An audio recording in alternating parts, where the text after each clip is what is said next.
কখনো কি এ কথাটা ভেবে দেখেছেন যে ঘুম ভাঙলে সকাল আর না ভাঙলে পরকাল? আলহামদুলিল্লাহ, আল্লাহ তাআলা আমাকে নকল মৃত্যু থেকে জীবিত করে আরও একটি নতুন সকাল দেখাইলেন।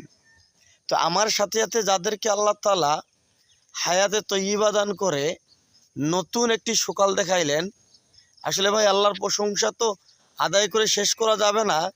তবে মনের সান্ত্বনার জন্য একবার কি কমেন্ট বক্সে আলহামদুলিল্লাহ লেখা যায় না? আপনারা লেখেন আর না লেখেন, আপনারা বলেন আর না বলেন, আমি ইনশাল্লাহ বলবো। কারণ আমার মালিক আমার প্রতি যে দয়া করেছে, এই দয়া পৃথিবীর কেউ করতে পারবে না।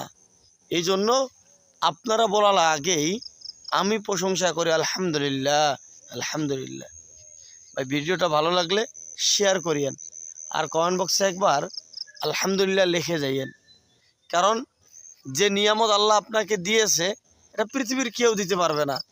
অনেক মানুষ রয়েছে যারা কিনা রাত্রেবেলা ঘুমাইলো সকালের অনেক স্বপ্ন দেখে, কিন্তু সকালবেলা উঠার মতো ক্ষমতা বা শক্তি কোনোটাই তার মাঝে নাই। কারণ আল্লাহ তাআলা তাকে এই নিয়ামতটা দেন নাই। আপনাকে আমাকে যেহেতু দিয়েছে, তাই কমেন্ট বক্সে আলহামদুলিল্লাহ লেখি ভাই।